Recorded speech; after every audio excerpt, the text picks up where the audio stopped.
There's an invisible network of information surrounding us, whispering warnings about dangers we can't yet see. 12 journalists discovered this simultaneously. I'm one of them. 2 years ago, I received an anonymous email with 4 GPS coordinates and a single sentence. They felt it before it happened. Investigate. The sender never identified themselves, but those coordinates led me to 4 people who completely changed my perception about the limits of human intuition. For 18 months, I investigated cases that defy any conventional scientific explanation. People who cancelled appointments because of invisible voices and later discovered they had saved their own lives. I'm not talking about superstitions. I'm talking about a human capacity that seems to be intensifying. I've been an investigative journalist for 15 years, always skeptical about unexplainable phenomena. But after documenting physical evidence, security recordings, technical reports, and independent witnesses, I can no longer ignore what I've discovered. There's a pattern, and this pattern is repeating with alarming frequency. The first case took me to downtown Chicago, where a financial executive developed an inexplicable physical connection with an elevator he had used for years. On the morning his body refused to cooperate, 7 people died in the accident he avoided. The second case happened on a bridge I had personally watched being constructed. Or, civil engineer started hearing technical conversations from people who didn't exist, discussing structural failures that not even equipment detected. Among these voices, she recognized one that chilled her. A colleague who died 5 years earlier, in a bridge accident. The third account broke my understanding of linear time. A mall manager developed memories of future events so detailed she could draw emergency maps before the emergency existed. But that wasn't all. 2 weeks after saving hundreds of lives, she found photos of the evacuation on her desk, dated before the problem was discovered.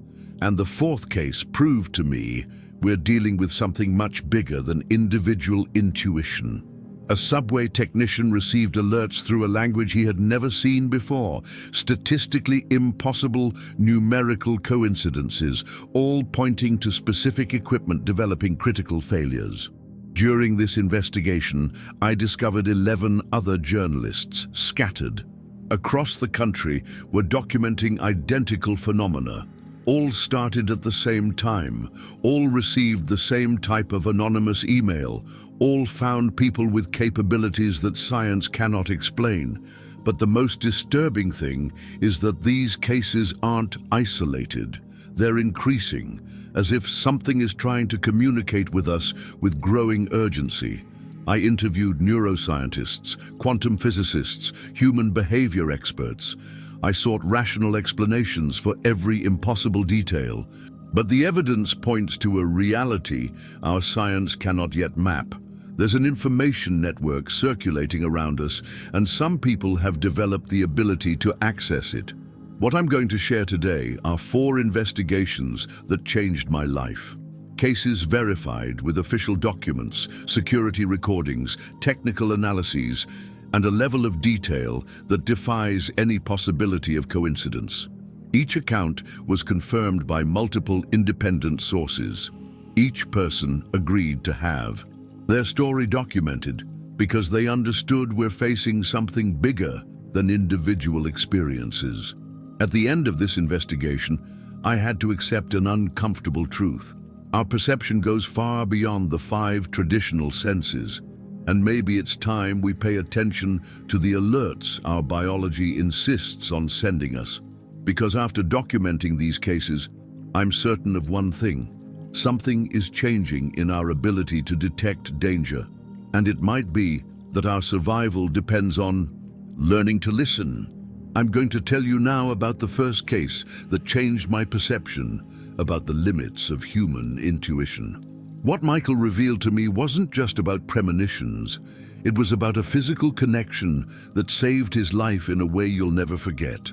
My name is Michael Thompson. I'm 35 years old, and I'm a financial director at a multinational corporation in downtown Chicago. Throughout my life, I've been someone who believes only in concrete data, spreadsheets, and measurable results until the morning of March 18th, when my own body rebelled against my rational mind. For 3.5 years, I've worked on the 28th floor of the same commercial building on LaSalle Street. Every morning, without exception, I followed the same military routine: parking garage at 8:10 a.m., elevator 2 straight to the 28th floor, desk by 8:15. 3.5 years, same German efficiency my wife always joked I had. But that morning, something invisible decided to break my routine. I was in the parking garage, walking toward the elevators as I always did, when a strange sensation started at the base of my neck. It wasn't pain. It was like thousands of microscopic electrical wires were activating under my skin, creating a current that ran down my spine and spread through my arms. Elevator 2 arrived, the doors opened, and I took the first step to enter. That's when my body declared war against my mind. My right leg, which was already raised to enter, returned to the ground with a force that didn't come from me. It was like an invisible hand had pulled me back. I tried to force the movement. I'm a 200-pound man, for God's sake, but my body simply wouldn't obey. The chills intensified until they became violent. Every hair on my arm was standing up. My skin felt like it was being poked from inside by thousands of microscopic needles. And along with that, a compulsion I had never experienced. I needed to get out of there. I didn't want to. I needed to. The doors closed in front of me, and there I was, a 35-year-old executive being controlled by sensations I couldn't explain or control. But it didn't stop there. My hands started tingling absurdly, as if electrical current was passing through them, and along with the tingling, a sharp chest pain that made me think of a heart attack. I waited for the next elevator, trying to rationalize what was happening. Maybe stress, maybe fatigue, maybe some blood pressure. A problem. Elevator 3 arrived, same thing. My body froze. The chills returned more intense, and this time the chest pain was accompanied by terrible nausea. It was like every cell in my body was screaming an alert my rational mind refused to hear. That's when I made the most important decision of my life: climb 28 floors of stairs. While I climbed, something extraordinary happened. With each floor I moved away from the elevators, the sensations diminished. The chills got weaker. The chest pain eased. My hands stopped tingling, as if I was literally moving away from a source of danger. I arrived at the office at 8:52, sweaty and breathless, but with a strange feeling of relief I couldn't explain. At 9:20, while checking emails in my office, I heard a terrible crash coming from the hallway. Screams, running, someone yelling to call the fire department. But what I discovered later made me question everything I believe about reality. Elevator 2, exactly the one my body refused to let me enter, had plummeted from the 22nd floor straight to the parking garage. Catastrophic problem with the support cables. 7 people were inside. All died instantly. I should have been in there. If it weren't for the inexplicable chills, the chest pain, my body literally rebelling against my conscious will, I would be dead at that exact moment. But here comes the part that will keep you awake at night. 3 days after the accident, I found my apartment. Neighbor crying in the elevator of the building where I live. She works as a receptionist on the 18th floor of the same commercial building where the tragedy happened. "Michael," she said with red eyes, "you felt it too, didn't you?" I discovered she had woken up that same morning with horrible nightmares about falling elevators. Dreams so vivid she could hear the sound of cables breaking, smell burning metal, see the faces of people in panic. When she arrived at work, her body did exactly the same thing as mine, refused to enter any elevator. She climbed 18 floors of stairs without being able to explain why. But she wasn't the only one. I made it a point to investigate on my own, talking to people who work in the building. What I discovered completely chilled me. 6 other people reported identical physical experiences that same morning. An accountant from the 12th floor woke up with inexplicable stomach pain so intense he decided to work from home. Secretary from the 15th floor had an anxiety attack in the parking garage and left without being able to explain why. A lawyer from the 25th floor actually entered the elevator but got out before the doors closed because something wasn't right. 8 different people who didn't know each other all experienced physical alerts about the same danger on the same day. But here's what really broke my mind. 2 weeks later, I received a call at 3 a.m. A hoarse male voice said only, "You felt it, didn't you? Others felt it too. Don't ignore it next time. They're trying to communicate more frequently." And hung up. I still don't know who it was, but I started to realize I wasn't alone. I sought medical, physical, psychological explanations. I talked to elevator engineers who told me something disturbing. Cable problems can generate imperceptible micro vibrations days before total rupture. But these vibrations are detectable only by ultra-sensitive equipment. How did 8 people detect with their own bodies something that not even sensors could identify? The official investigation showed the elevator had maintenance 2 weeks prior and was approved in all tests. Security cameras confirmed it functioned normally until the moment of the fall. But I have recordings showing that at 8:12 I approached elevator 2 and didn't enter. I have my card record on the stairs. I have 8 witnesses who experienced the same thing. Today, 12 months later, I've developed a sensitivity I didn't know I had. When I feel inexplicable chills, sudden pains, or tingling without cause, I stop and analyze. I've already avoided 3 situations that could have been dangerous using only these physical alerts. My life changed completely. I'm no longer the skeptical spreadsheet guy I was. I learned there's information circulating around us that our body can capture before the mind processes it. But mainly I learned that maybe we should pay more attention when our body tries to protect us. If you're feeling chills right now, hit that like button, because it might mean you have this sensitivity too. And tell me in the comments, have you ever felt your body freeze for no reason? Where were you when that happened? It might be more important than you imagine. While documenting Michael's account, I couldn't stop thinking, if our body can detect mechanical failures, what other dangers can it perceive? It was this question that led me to the second case, where I discovered some people receive alerts through voices that shouldn't exist. But it was when I started investigating the second case that I discovered something that broke all the rules I thought I knew about life and death. Sarah didn't just hear voices, she recognized one of them. And when you find out whose it was, you'll understand why I still have nightmares. My name is Sarah Williams. I'm 32 years old, and I'm a civil engineer specializing in metal structures. I've worked for 12 years with bridges and large constructions, always trusting only calculations, resistance tests, and regulatory inspections. Last October, I was assigned to the final inspection of a bridge in the Detroit metropolitan area. Metal structure of 1,115 feet, inauguration in December, a project I had followed since foundation. I knew every technical specification, every load test, everything perfect in the reports. But 3 weeks before inauguration, nature itself started sending me alerts that changed my life forever. First, it was the birds. During 2 years of construction, dozens of robins, cardinals, and sparrows had made nests in the bridge structure.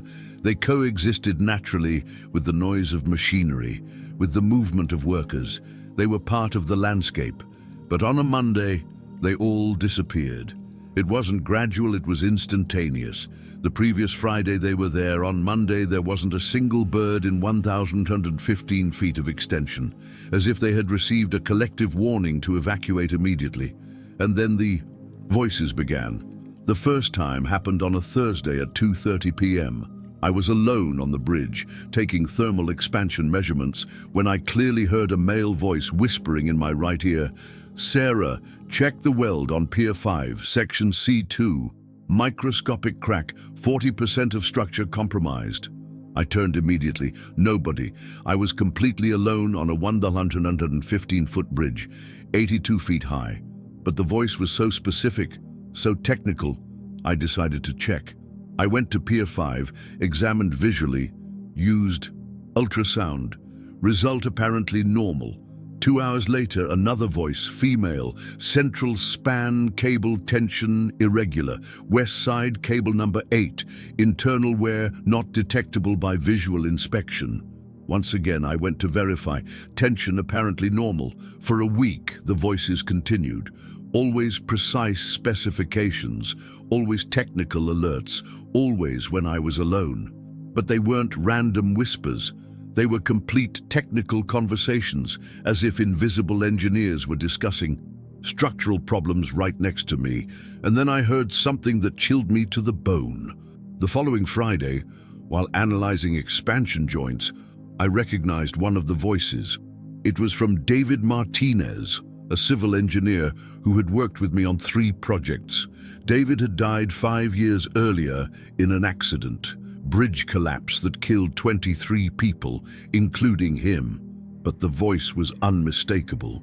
The same technical tone, the same obsessive concern with details, the same way of describing specifications that characterized him.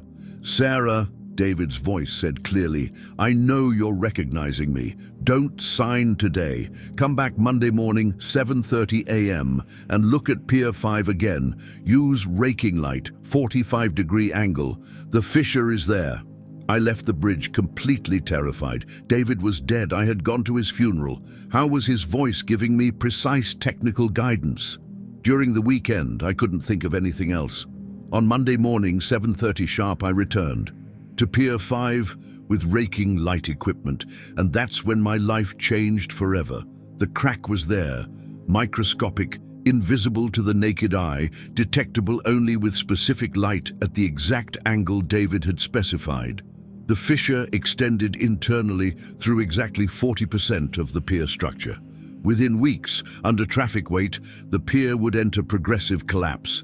The entire bridge could fall, killing hundreds of people. I cancelled the inauguration immediately, ordered complete structural reinforcement. The work was delayed 3 months, cost an additional $3 million, but saved countless lives. But what haunts me most is that I wasn't the only one receiving alerts. During investigations about the failure, I discovered the anomalous animal behavior had been registered by highway maintenance. Not just birds. Dogs avoided the area, cats changed their routes. Even insects altered migration patterns. 3 residents reported nocturnal noises coming from the bridge, metallic groans and whispered conversations that security recordings didn't capture.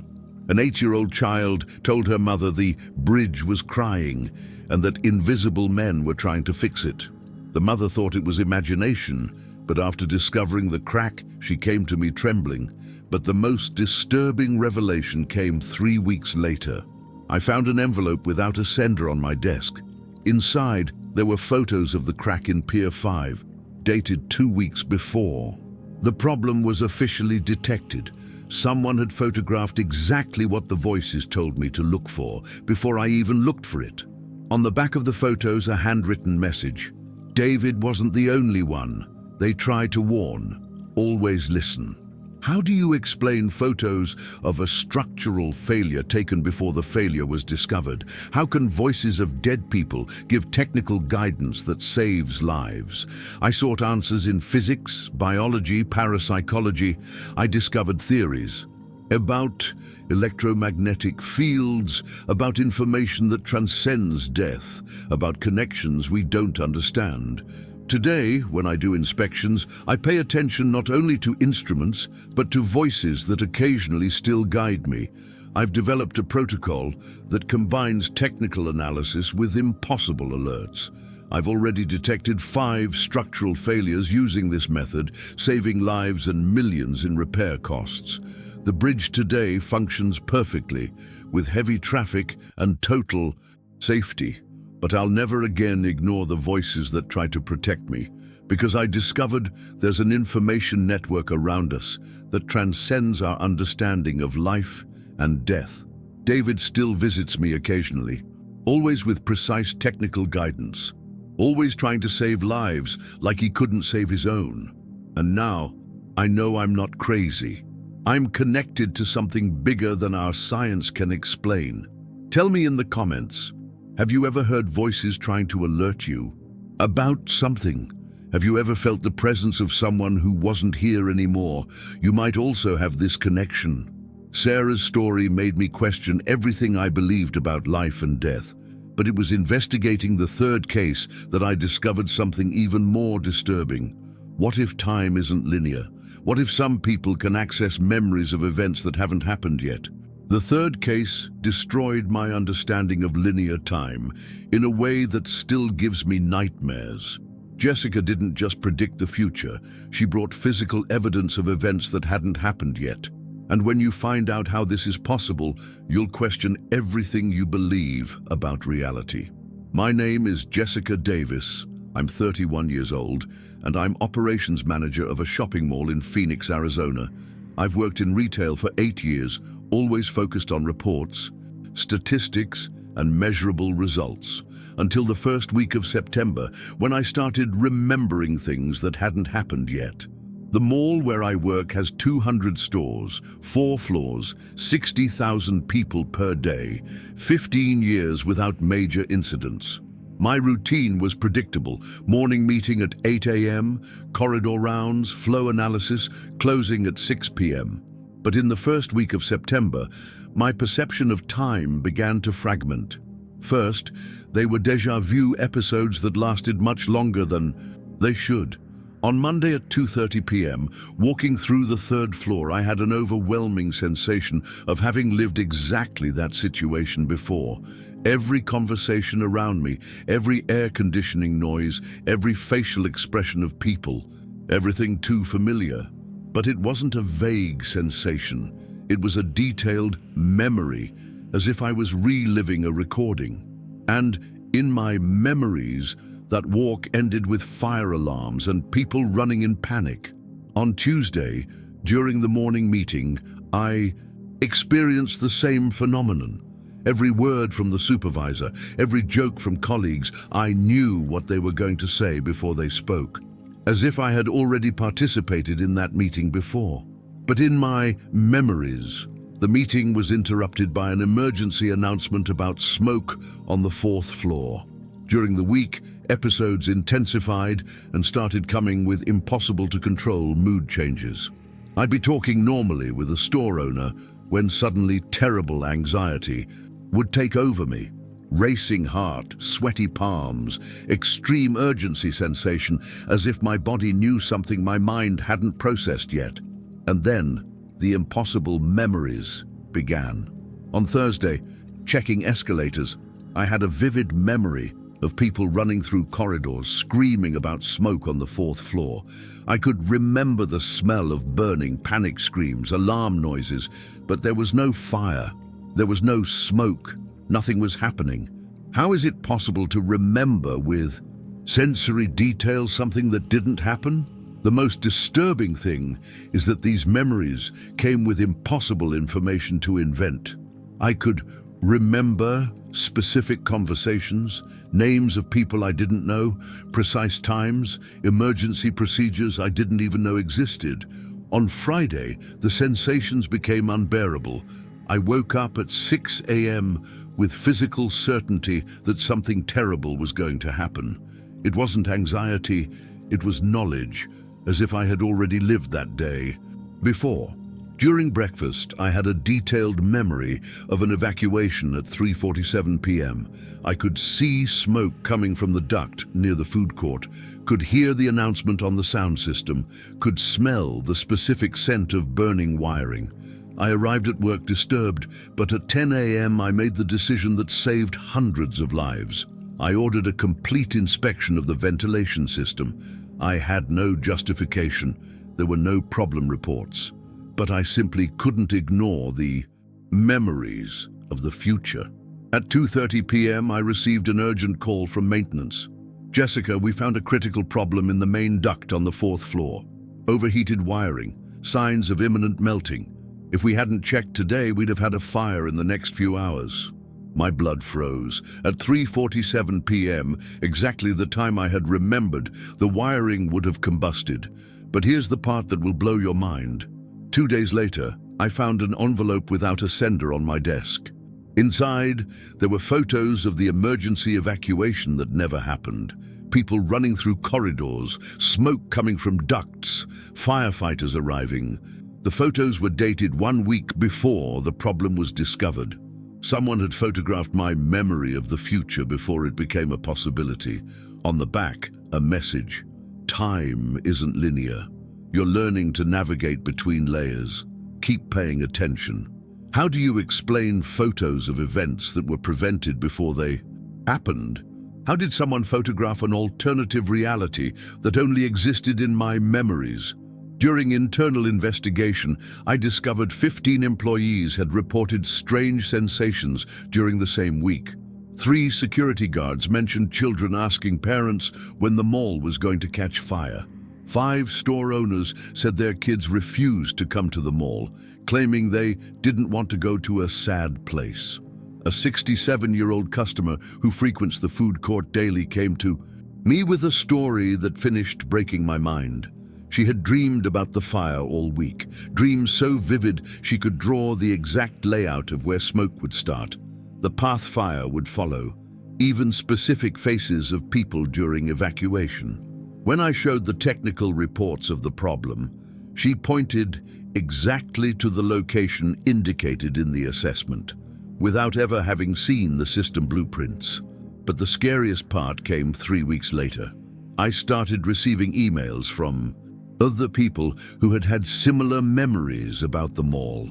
12 people, different ages, who didn't know each other, all reporting dreams or flashbacks of the fire that didn't happen.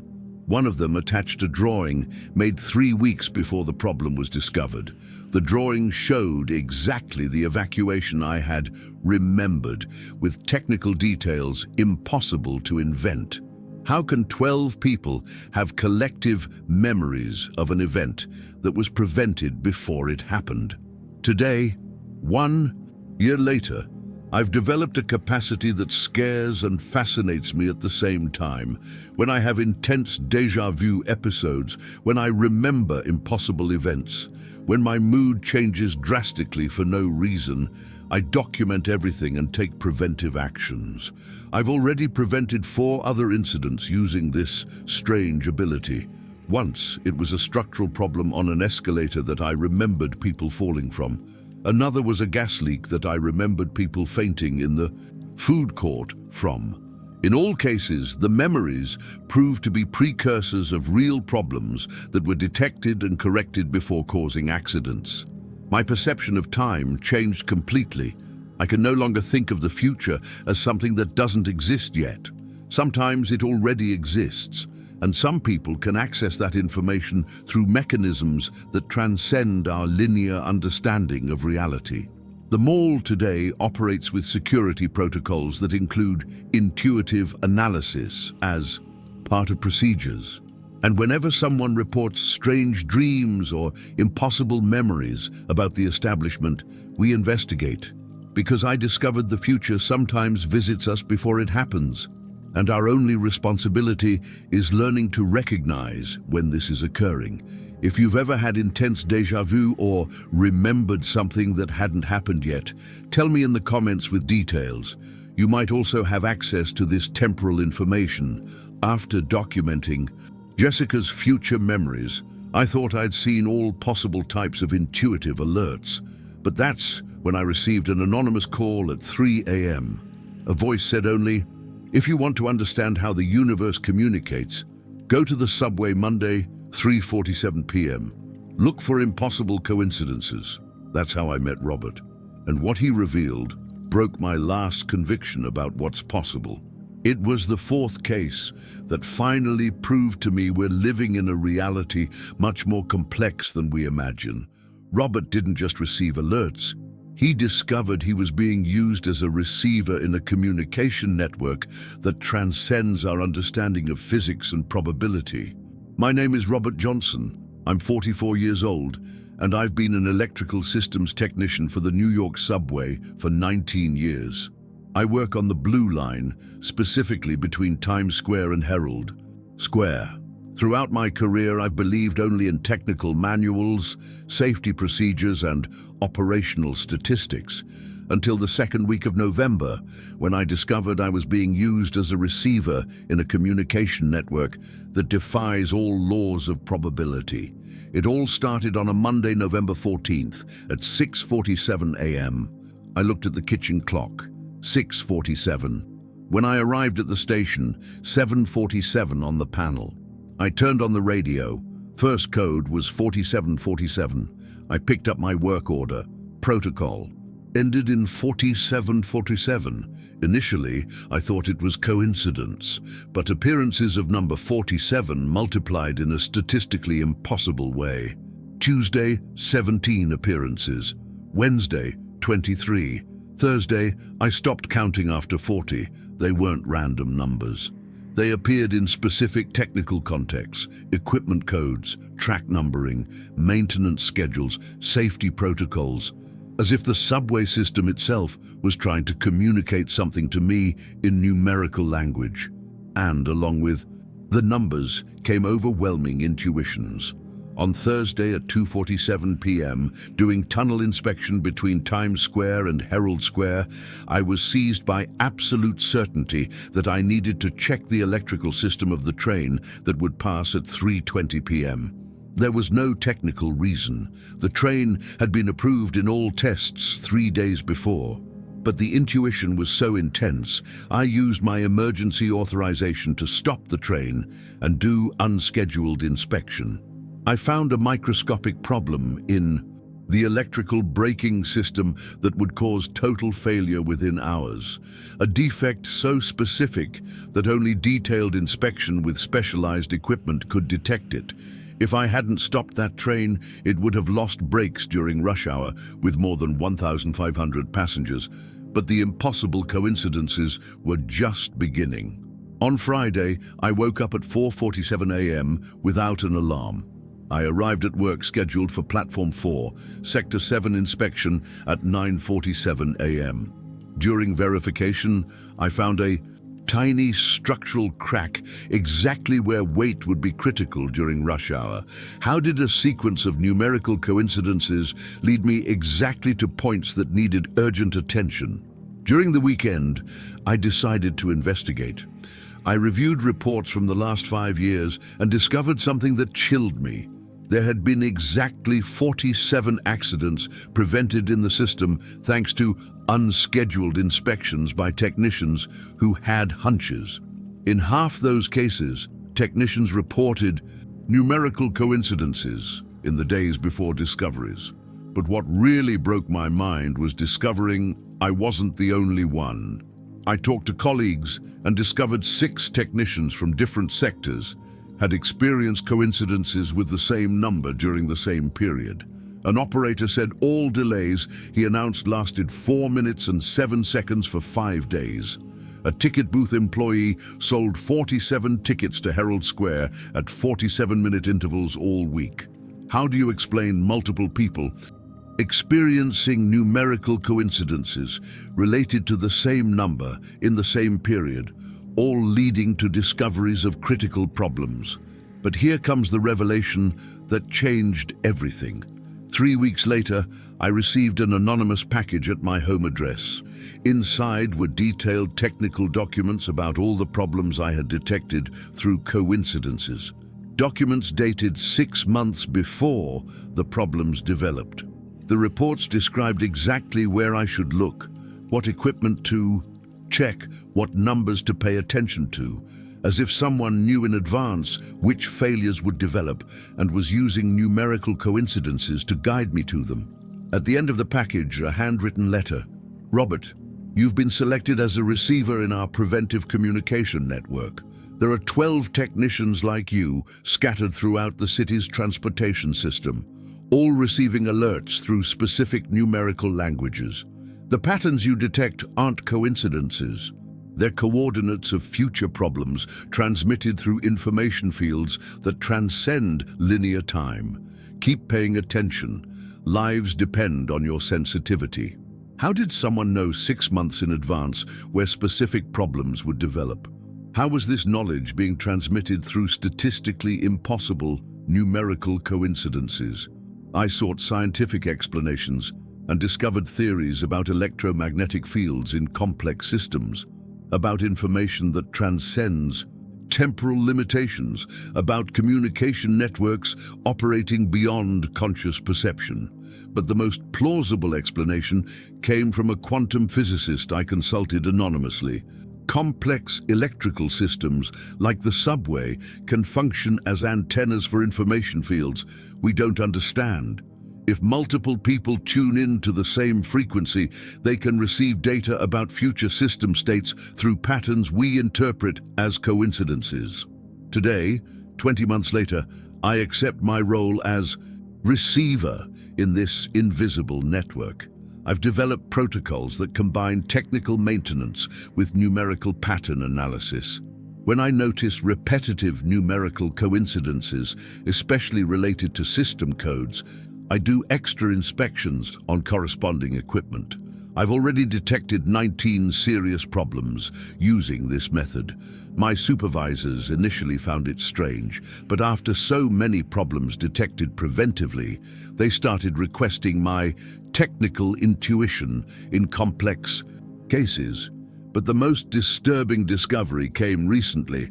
I started receiving GPS coordinates from other receivers scattered throughout the city. I discovered there's a network of at least 50 people in critical systems: electricity, water, gas, telecommunications, all receiving alerts through impossible coincidences. Each person has their own numerical language. Some receive through schedules, others through codes, others through sequences. But everyone reports the same thing: statistically impossible patterns that lead them exactly where critical problems are developing, as if the city's infrastructure itself had developed a preventive communication system that uses sensitive humans as receivers for alerts about future failures. The subway system today operates with safety that goes beyond conventional protocols. Part of this safety depends on our ability to recognize when impossible patterns are trying to communicate critical information to us. I learned coincidences don't exist. When statistically improbable numerical sequences start repeating, they carry specific information encoded in a language that transcends our conscious understanding. And now I know I'm not an ordinary technician. I'm part of an invisible network that protects urban infrastructure through methods science can't yet explain. The probability of all these coincidences happening naturally is zero, absolutely zero. That means we're dealing with something much bigger than intuition or luck. If you work with critical systems and have noticed strange numerical patterns, pay attention. You might be the next receiver selected for this preventive communication network. Tell me in the comments, have you ever noticed numbers repeating impossibly?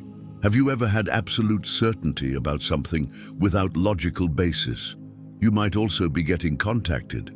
After 18 months investigating these 4 cases, documenting evidence and trying to find rational explanations for phenomena that defy our understanding of reality, I've reached conclusions that change not only my perception of intuition, but of the very nature of existence. What I discovered goes far beyond isolated premonition cases. We're facing evidence of a communication network operating through channels our science can't yet map. But what disturbed me most was discovering I wasn't the only journalist to receive that anonymous email. During my investigation, I found 11 other media professionals scattered across the country who received identical coordinates the same week. All started documenting similar cases simultaneously. All discovered people with capabilities that transcend conventional 5 senses, and all reached the same disturbing conclusion: something is changing in our perception capacity. as if we were evolving to detect information circulating at a frequency we couldn't access before. But here comes the revelation that haunts me most. 3 months ago, I received a second email from the same anonymous sender, this time with information that changed everything. The network is expanding. Cases like these are increasing 340% annually. It's not evolution, it's necessity. Something is coming, and humanity needs to develop these capabilities to survive. How do you explain the exponential increase of people developing perceptive abilities that defy the laws of physics? Why are we witnessing this expansion of human consciousness right now? During this investigation, I identified 4 main types of alerts that seem to be intensifying. Type 1, intense physical sensations, violent chills, sudden pains, irresistible compulsions that save lives through bodily signals impossible to ignore. Type 2, transcendental communication, voices whispering specific technical alerts, including guidance, from people who are no longer alive, transmitting precise information about imminent dangers. Type 3, non-linear temporal access, memories of future events, extreme déjà vu, ability to access information about realities that haven't physically manifested yet.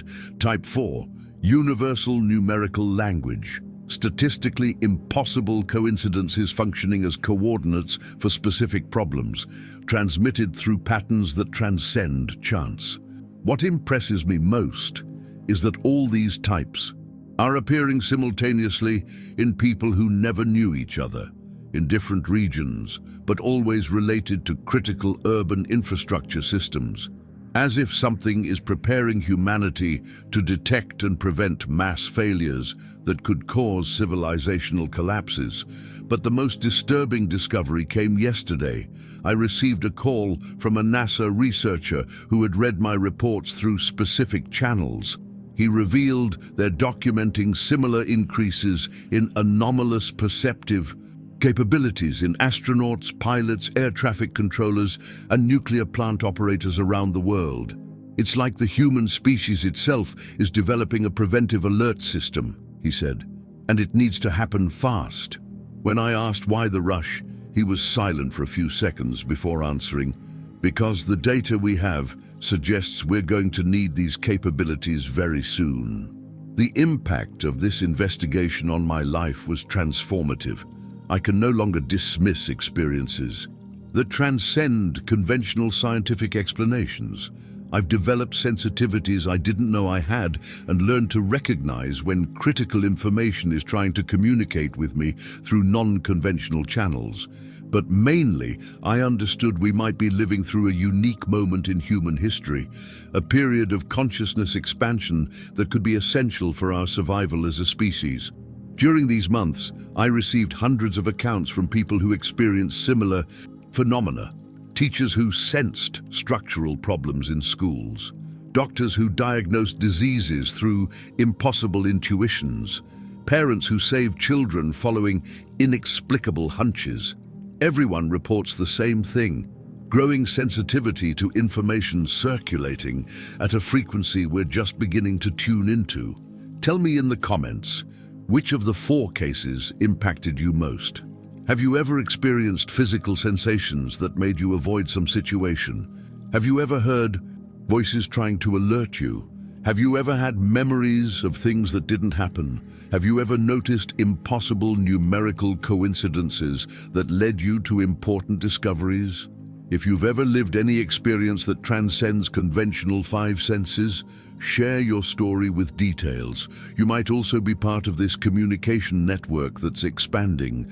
And if you work with critical systems, transportation, energy, health, education, and have had hunches about problems before they manifested, tell us about it. You might be one of the receivers selected for this preventive protection network. If these revelations made you question the limits of human perception, hit that like button to support this investigation and subscribe so you don't miss the next cases, because this is just beginning.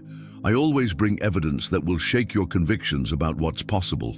But now I know I'm not just documenting isolated phenomena. I'm documenting a transformation of human consciousness that could determine our future as a species.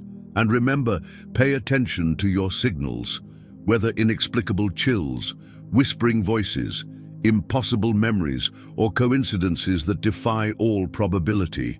They might be trying not just to save your lives, but prepare you for something much bigger that's coming. Because after investigating these cases, I'm certain of one thing. There's a superior intelligence trying to communicate with us through our own biology. And maybe it's time we learn to listen before it's too late.